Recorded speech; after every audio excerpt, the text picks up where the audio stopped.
Texas football handled business in Fort Worth, but next they've got a business trip in the Big D. Longhorn Soccer's turned the heat up on their season a few degrees, and we're activating playoff mode in the MLB. All this and more on College Crossfire. Yeah, let's do this. He's coming back for that 2021 MVP. He's better than Josh Allen. He's better than Baker Mayfield. He's not better than Mahomes. I can't say that. Well, Justin Tucker gives him his 99 rating in Madden. Bye-bye, Bucks. Bye-bye, Raptors.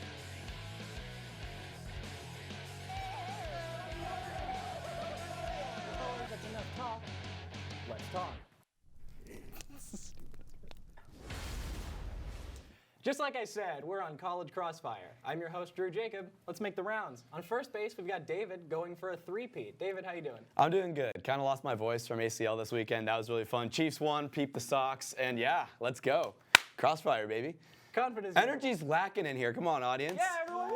Woo! Very good. Perfect segue.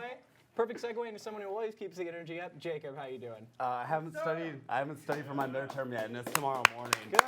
Hope you studied for Crossfire, man. That's what's really most important. Ooh, you were not wrong. And Jason, how are you doing? I'm doing really good. I was telling the audience earlier, there's no way I can lose today the same day as getting a haircut, so Absolutely. let's do it. If I did bonus points, you would get one for that haircut. Thank but you. I do not. All right, fellas, enough talk. Let's talk. As far as this show goes, I am an unbiased sports commentator. But hypothetically, if I were a Texas football fan, I'd say the Longhorns' win over TCU felt really, really good. But it wasn't all roses, as Texas quarterback Casey Thompson looked uncharacteristically shaky throughout. And it did take 3 TCU turnovers and an exceedingly high workload for sophomore sensation Bijan Robinson, 37 touches to be exact, to secure a W for the Horns. Now, all wins count the same, but for some, this one was too close for comfort. But that said, what was your primary takeaway about this Texas team coming out of the game? David, let's start with you. Well, it's always good to see the special teams playing really well. I like the fact that they could recover the fumble after the muff punt. You know, that doesn't always happen sometimes on those plays down there. But really great to see the Texas Longhorns finally really just pound the rock in there. And I mean, even if Casey had a bad game, they were still able to run all over this TCU defense. And to that, I take away pretty well. Defense was a little shaky on the tackles. I saw a lot of lack of effort by number 11 specifically. Sorry, number 11 out there on defense. Not Casey Thompson, number 11 on offense. But defensive number 11 had some great tackles in the backfield that he just did not show the effort there. I did not like that. But going into Oklahoma, you need to make those plays, but I know they're going to be headhunters out there. I don't worry about that. And we'll get to Oklahoma later, but I like you calling out the special teams for a good performance. They don't get enough shine when they do well. No, like special teamers like Justin Tucker. You really got to shout out the Just special like teams. him. Anyway, Jacob, on to you next. All right, just 2 quick things. One, I think Sarkisian, I think he picked up his first quality win. I think he might have solidified himself as a long-term tenured coach of Texas, which we haven't had in a while. Yeah. If Tom Herman was here, once we got into that fourth quarter, it was that 3rd and 6, kind of thought we were going to blow it, kind of thought the game was going to be over for the Longhorns. Going to be another sad Saturday here in Austin.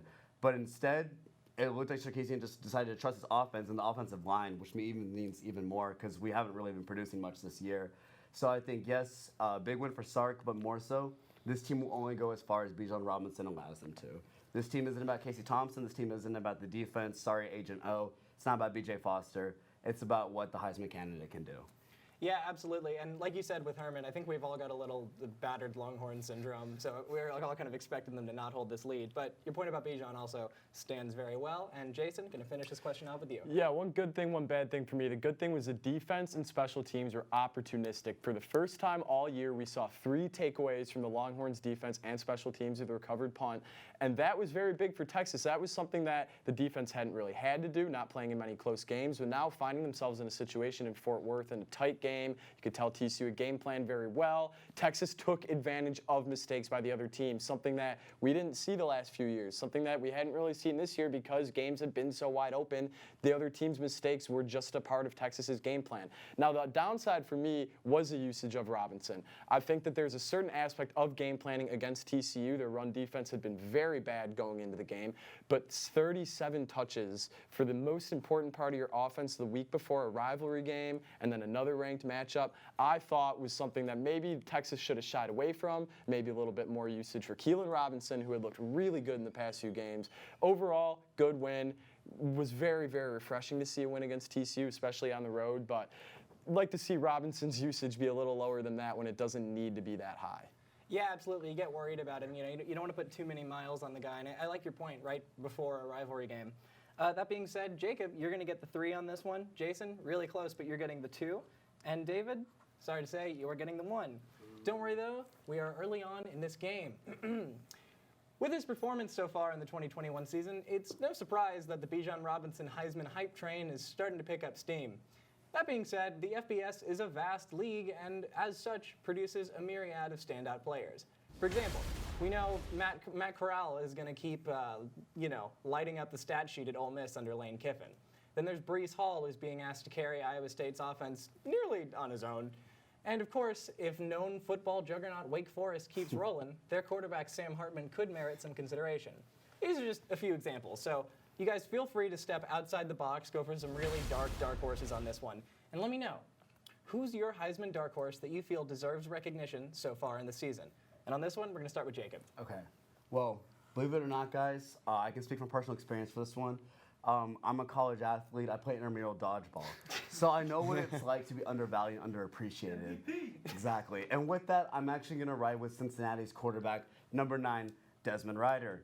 You know, Cincy had a quality win over Notre Dame. I'm not saying Notre Dame ever deserved to be in the top 10, but that takes a lot for the quarterback to go in there and actually win and pull off an upset. 9 touchdowns, 2 interceptions, and he gets his done on the ground with 3 rushing touchdowns already this season.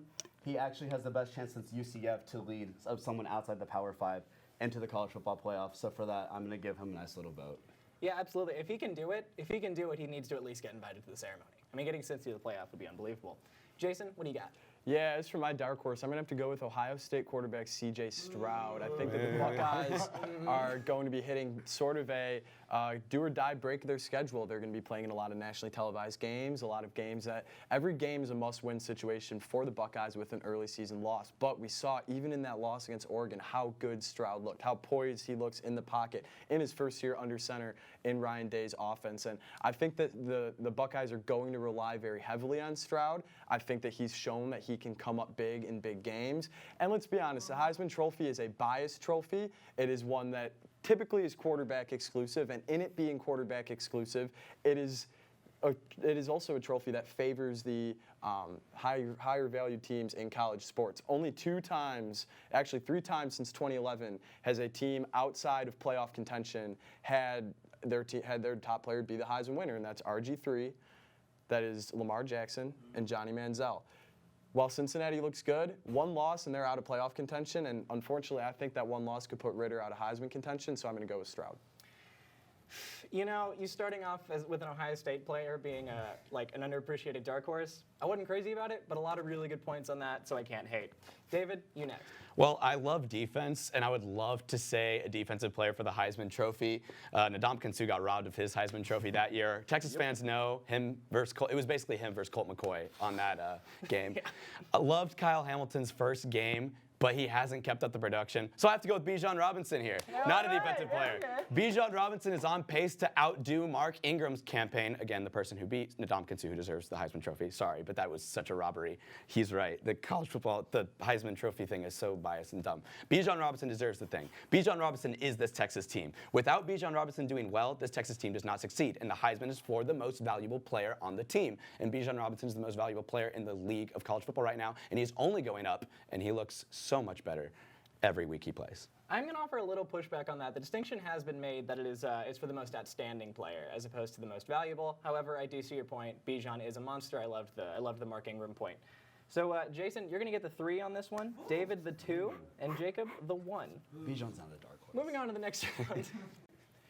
All right, fellas, this one's going to be pretty simple, but you know we've got to ask it.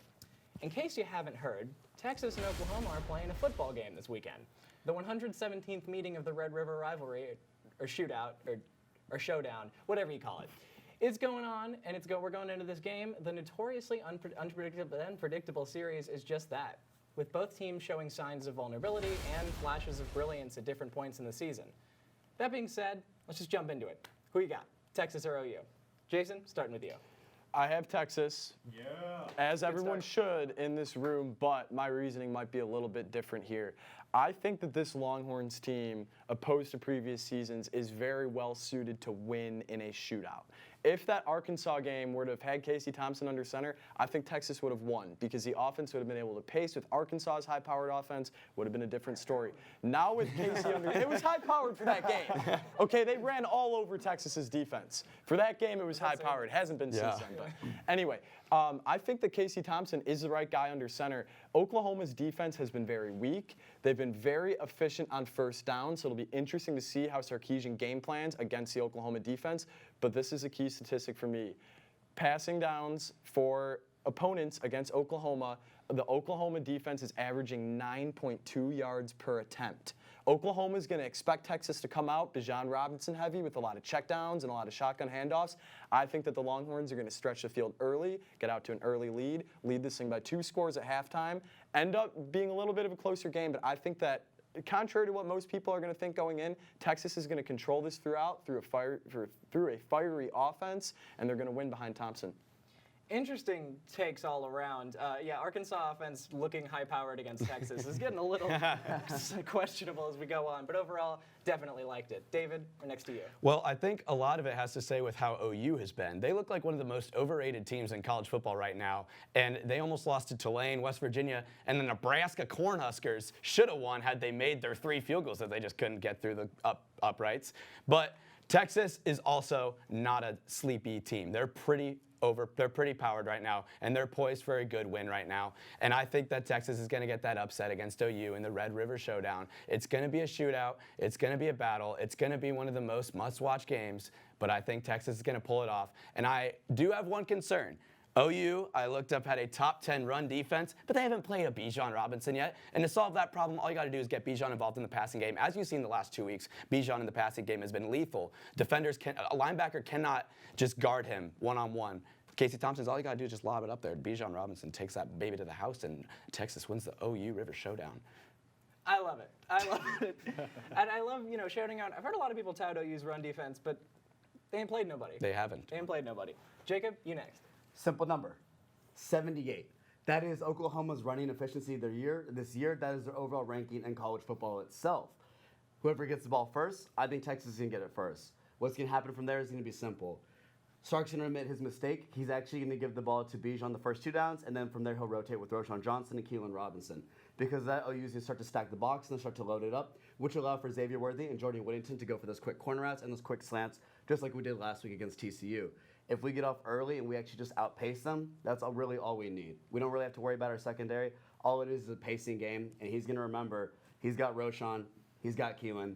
I think we're going to be fine. Texas by 10. Excellent. This has been the tightest question yet. I'm really liking all y'all's reasoning.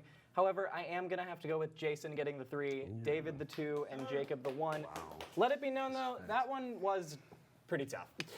When we come back, we'll be talking Texas soccer, debating who is and who is not legit in the NFL, and giving out spoilers for the MLB playoffs. You won't want to miss it.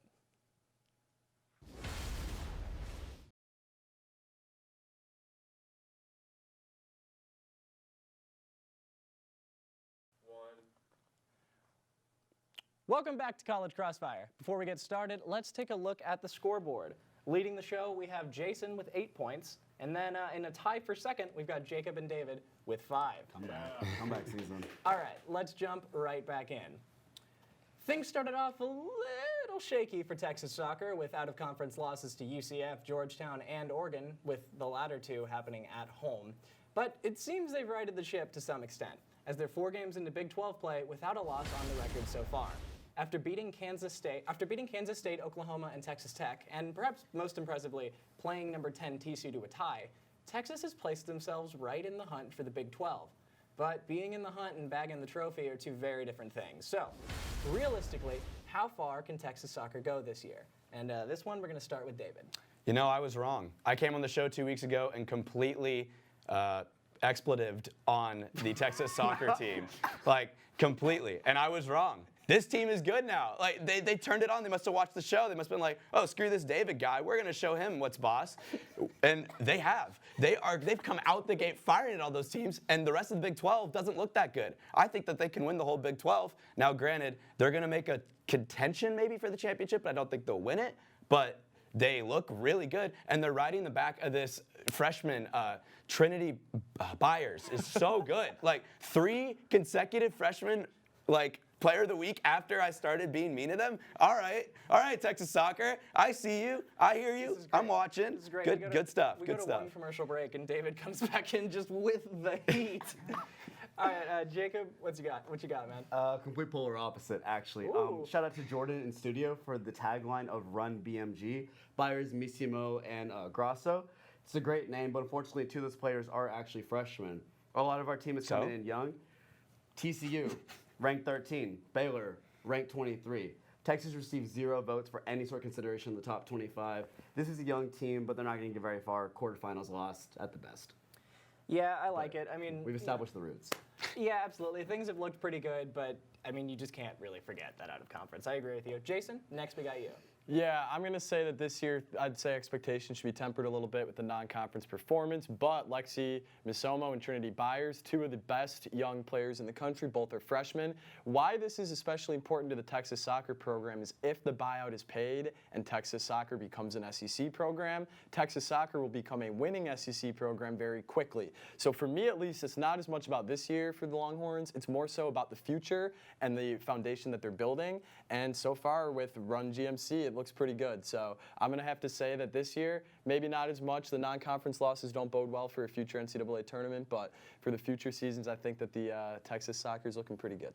Don't sleep this year. No, I like that. Young team, and soon enough we'll have SEC speed, so, not too much to worry about. But for this season, yeah. And for your efforts, David, you're getting the 3 on this one. Jacob, the 2, and Jason, the 1. 3 very solid answers, though. Moving on, if you can believe it, we're already a quarter of the way through the NFL season. It's that special time of year where nobody's technically out of the hunt, but you've got a big enough sample size to get an idea of how things are going to shake out come playoff time. However, there are exceptions to this rule. Take the 2016 Vikings, who started off 5-0. They were considered legit Super Bowl contenders, and then they collapsed, finished 8-8, and missed the playoffs. Sometimes September doesn't tell the full story. Out of all the teams that have started off looking like contenders, who do you think is the most likely to get exposed as pretenders as the season moves forward? Jacob, you start us off. The Tigers, to quote Coach Ed. The Cincinnati Bengals, 3-1. Oh, yeah. Trevor Lawrence and Andy Dalton. You lost an Andy Dalton-led team. You won against Big Ben. Nothing impressive. Nothing impressive at all. 3 of your next 5 games are against the Raiders, the Ravens, and the Browns. Bengals, I love Joe Burrow. I love what they got going out there in their offense. They're not real, though. They never have been. 9 wins best. But I'm not saying the same thing great. Like, they're establishing its program. They're establishing a culture there with Zach Taylor. But 3-1, that's just like looking at it blindly.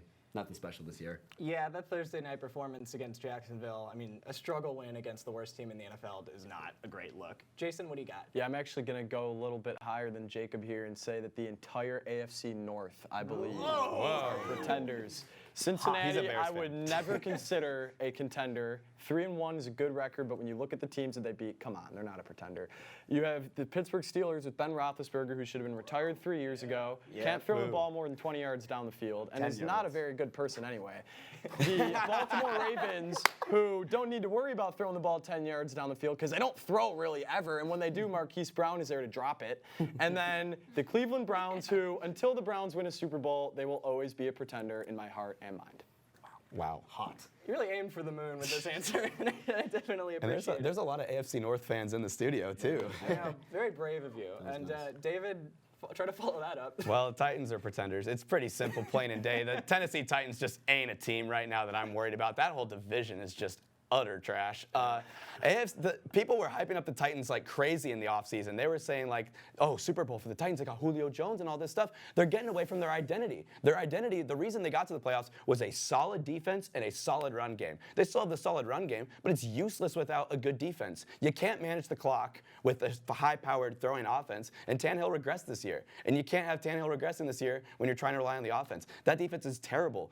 Kevin Byard is the only good player in that secondary, and in this league, where people are just passing it all over you. Titans can't keep up, and Titans don't have a hard schedule either. So they lost to the Jets. Come on. Zach Wilson. Zach You can hate all you want, but that's really rough. Well, Jason, for tearing down an entire division, I'm going to have to give you the 3 on this one. David, the 2, and Jacob, the 1. Now that the Yankees are out of the MLB playoff picture, the fun can really begin. As we speak, the Cardinals and Dodgers are playing in their own wild card matchup, but series play starts tomorrow with 2 American League divisional round games. And right now, I want to look a little ahead.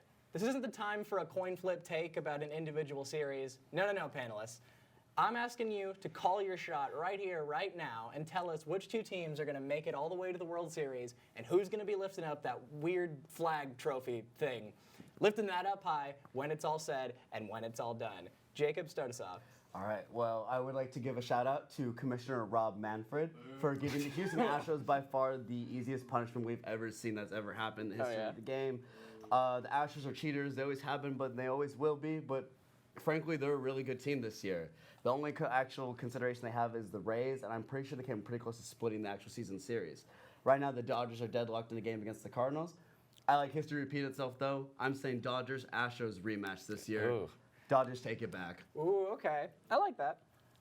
And as long as Houston doesn't win it all. As long as Houston doesn't win it all. Absolutely. Jason, what's up? Well, unfortunately, I don't think Houston's going to get to that point because the Chicago White Sox, Here, get up. You if gotta you get can up a see little my more. belt, He's wearing a White Sox belt, ladies and are gentlemen. right in the way. He is flashing of the camera. Astros. So I am going to go with the White Sox and the Brewers, and I'm going to start with my National League pick. The Dodgers are playing as we speak.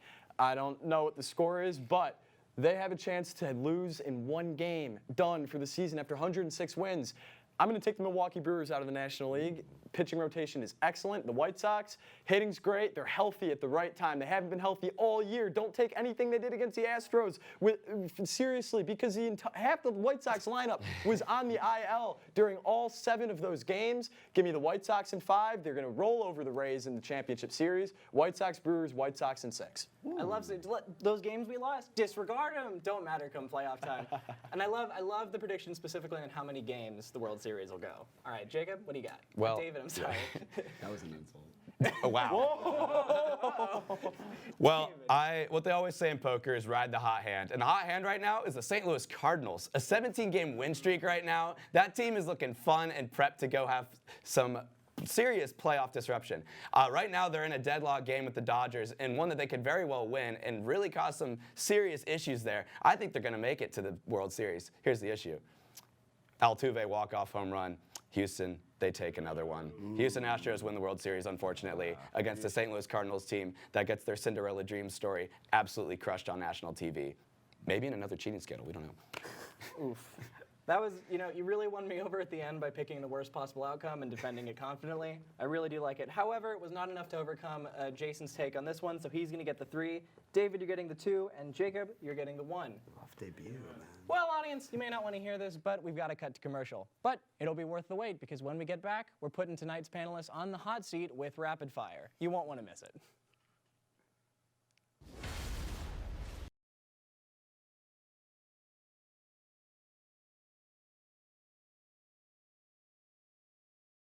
And it's time for rapid fire. Only one panelist is walking away with points after each question, which means it's anyone's game.